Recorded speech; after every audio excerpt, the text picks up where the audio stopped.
पूज्यपाद श्री रामचंद्र केशव डोगरे जी महाराज ने अपने भागवत रहस्य की टीका में बहुत बल दिया है इस शब्द पर।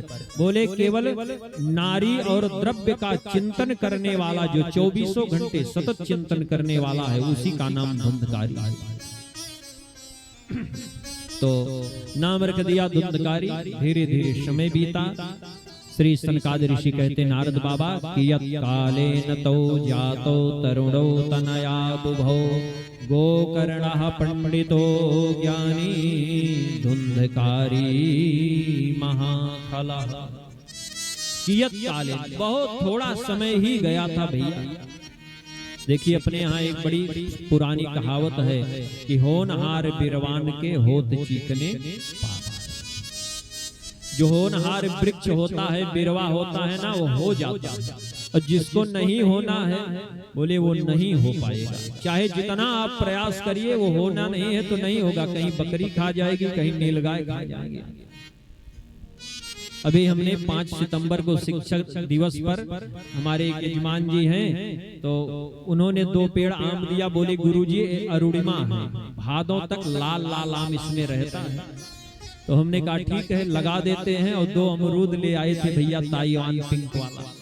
तो 4 पेड़ लग गए। अब एक दिन बकरी आई और एक आम खा गई भैया।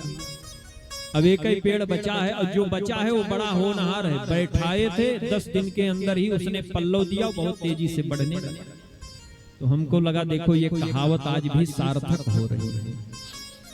तो अब दोनों बच्चे बहुत जल्दी बड़े हो गए। कहने का भाव ये है, देखिए श्री सनकादिक ऋषि नारद बाबा से कहते हैं समय नहीं लगा। कियत कालेन तौ जातो, कियत माने बहुत थोड़े समय में ही दोनों बच्चे बड़े हो गए। तरुणों माने तरुण अवस्था को प्राप्त हो गए, जवान होने लगे।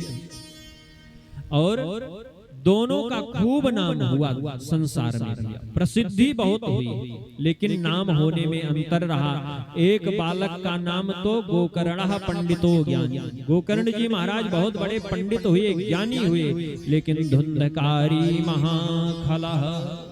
दूसरा बेटा महान दुष्ट हो गया। एक विख्यात हुआ, दूसरा कुख्यात हो गया भैया, है ना। जब कोई विद्वान होता है, कोई सामाजिक कार्य करता है, अच्छा काम करता है समाज में, तो उसका नाम होता, वो विख्यात होता है। और जो गलत कार्य करता है, लोगों को डराने धमकाने का काम करता है, समाज में त्रास उत्पन्न करता है, बोले वो विख्यात नहीं होता, वो कुख्यात होता, वो अपराधी प्रकृति का व्यक्ति हो जाता है। इसलिए धुंधकारी कुख्यात हो गए। महाराज जिस गली से धुंधकारी जिस गांव में चला जाए, तो सब लोग अपने अपने घर के दरवाजे बंद करें। अरे इस पापी की दृष्टि हमारे घर पर, परिवार पर, बच्चों पर ना पड़े। और वहीं गोकर्ण जी महाराज जिस गली से, जिस मोहल्ले से निकल जाते थे भैया, जिस गांव से माला पहनाने वालों की, प्रणाम करने वालों की भीड़ लग जाती भैया। बड़े सिद्ध महात्मा है, एक दृष्टि पड़ जाएगी, कल्याण हो जाएगा भैया। बड़ा ओजन है इनकी बात में, बड़ी गंभीरता है इनके स्वभाव, बड़े गदगद रहे। अब धीरे धीरे समय बीता।